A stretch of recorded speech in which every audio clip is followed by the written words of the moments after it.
Hello everyone, আবার একটা ছোট্ট ব্লগে তোমার সবাইকে ওয়েলকাম জানাই।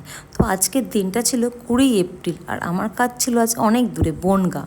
এই ফার্স্ট টাইম বনগাঁ যাব। তো সকালে তাড়াতাড়ি ঘুম থেকে উঠে আমি ফুলগুলো পেরে নিচ্ছি, তারপর রেডি হয়ে আমি বেরিয়ে পড়ছি স্টেশনের উদ্দেশ্যে। স্টেশনে গিয়ে টিকিট কেটে ওয়েট করছিলাম ট্রেনের। এত ভিড় ছিল তোমায় কি বলবো। ঠেলাঠেলি করে উঠে ফাইনালি জায়গাটা পাই, গিয়ে বসার পর দেখি টিপ কানের এসব এসছে। তো এগুলো কেনাকাটি করলাম, কারণ প্রত্যেকটা কম্পালসারি, প্রত্যেকটা মেয়ে কেনাকাটি করে। তারপরে দেখি চোখের সামনে কি এসছে, কাঁচা মিঠে আম। তো আমার তো বলবো কি, লোভ সামলাতে পারি না আমি কাঁচা মিঠে আম দেখলে।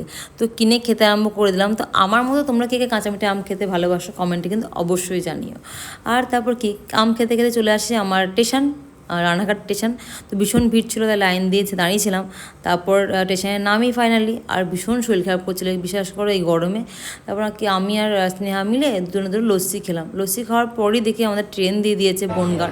ট্রেনে উঠে পড়ার পর মানে জল চেষ্টা পাচ্ছে, তো জল ছিল না, দেখলাম আম পান্না এসছে। তো আম পান্না কিনে খেতে আরম্ভ করি। তো খেতে খেতে দেখি আমার বনগাঁ স্টেশন চলে এসছে, সেখানে নেমে পড়ি। কারণ নামার পর আমি ব্রাইডকে ফোন করি, ব্রাইডের বাড়ি পাশেই ছিল। তো ব্রাইডের বাড়ি আমি পৌঁছে যাওয়ার পর দেখছি ব্রাইডও আমার জন্য ওয়েট করছে। তো যাওয়ার পর গল্প করতে করতে যাই। যখন আমরা গিয়ে বসি, আমাদের ওয়েলকাম ড্রিঙ্ক দেয়, কোল্ড ড্রিঙ্কস দেয়। তাহলে দিদি তোমরা অত দূর থেকে এসে খেয়ে নাও।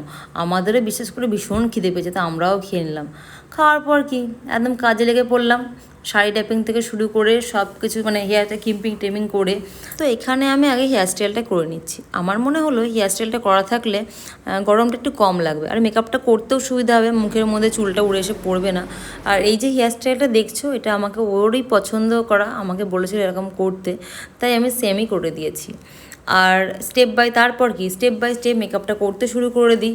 আর এখানে তোমার সাথে বলা হয়নি, ও আমাকে বলেছিল ওর কেমন লুক চাই। ওর একটাই ক্রাইটেরিয়া ছিল, দিদি আমাকে মাথায় একটু ঘোমটা দিয়ে দেবে, আর নিউড আই মেকআপ, আর বাদ বাকিটা তোমার ওপর। তো আমি সেইভাবেই ওর মেকআপটা করতে থাকি। আর আগের দিন ওর মেকআপটা কেমন ছিল সেটাও ওর কাছে জেনে নিয়েছিলাম। তো আমাকে বললো যে ভীষণ ভালো ছিল মেকআপটা।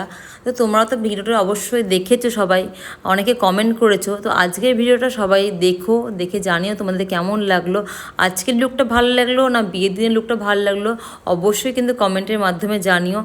আর আমি হয়তো ভালো করে কথা বলতে পারি না, কারণ আমার মানে ফার্স্ট টাইম করছি, তো একটু ভুল ত্রুটি ক্ষমা করে দিও। এই যে দেখছো নিউড একটা আই মেকআপ করেছি, আর লিপস্টিক পরানোর ডান। তারপর সিঁদুরটা পরে নিচ্ছে, আর সিঁদুর পরার পর কি ভালো লাগছে সত্যি। মেয়েদের সিঁদুর পরার পর মুখটা একদম পাল্টে যায়। আর ওর শাড়ির কালারটা অসাধারণ। এই শাড়ির কালারটার জন্য মনে হয় আরও মানে ফুটছে ওকে। তো এই কালারটা আমার সবাইকে ভালো লাগবে। তো এখানে অলমোস্ট আমার মেকআপ ডান। তারপরে হেয়ারে জাস্ট ফুলগুলো লাগাবো। তো এখানে ফুল বেশি মানে ফুল আনিনি, ও যেটুকু ফুল এনেছিল সেটা আমি ফুল মাথা কভার করেছিলাম। তারপর এইটুকু ফুল বেঁচেছিল, তো ফেলে দেবো, সেই কারণে আমি একটা নেটের মধ্যে পাপড়িগুলো ভরে এরকমভাবে আমি লক করে দিই। তো এখানে খোপাটাও একটু দেখতে ভালো। তো এই যে গয়নাগাটি পরিয়ে নিচ্ছি। তো তোমাদের এই লুকটা কেমন লাগলো অবশ্যই কিন্তু জানিও। আর তোমরা যারা চাইছো ব্রাইডাল বুকিং করবে, এরকম সাজতে চাইছো, তারা আমার সাথে কন্ট্যাক্ট করতে পারো। আর যারা চাইছো যে ক্লাস করবে, তারাও আমার সাথে কন্ট্যাক্ট করতে পারো। নেক্সট মান্থ থেকে আমার ক্লাস স্টার্ট হচ্ছে।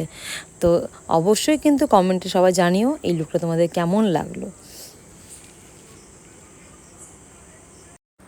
আমার ব্রাইডের যে ক্রাইটেরিয়া ছিল মাথায় ঘোমটা দেবে, সত্যি মাথায় ঘোমটাটা দেওয়ার পর আমার ব্রাইডকে যেন আরও বেশি ভালো লাগছে। তোমরা কি বলো? তো চলো শুনে নেওয়া যাক আমার ব্রাইডের কাছে ওর কেমন লাগলো আমার আজকের লুকটা। না তো বলো, আজকে রিসেপশনে আমার কাছে এসে কেমন লাগলো, এক্সপিরিয়েন্সটা বলো একটু। আমার তো খুব ভালো লেগেছে, পছন্দ হয়েছে? খুব খুব মানে আমার ইচ্ছার থেকে অনেক, যেটা ছিল ইচ্ছা হ্যাঁ, সেটা তো পূরণ হয়েছে, আরো বেশি ভালো লাগছে। আর ওর রিভিউটা আমার নেওয়া হয়নি, ও আমাকে সব বলেই করেছে যে চোখটা, তাই না? আমার ইচ্ছা মতোই হয়েছে আজকে। ও, তো চলো, আমি যেরকম বলেছিলাম সেরকমই পেয়েছি, আর তার থেকে বেশি মনে হচ্ছে। তোমাকে খুব ভালো লাগছে। Happy married life. Thank you.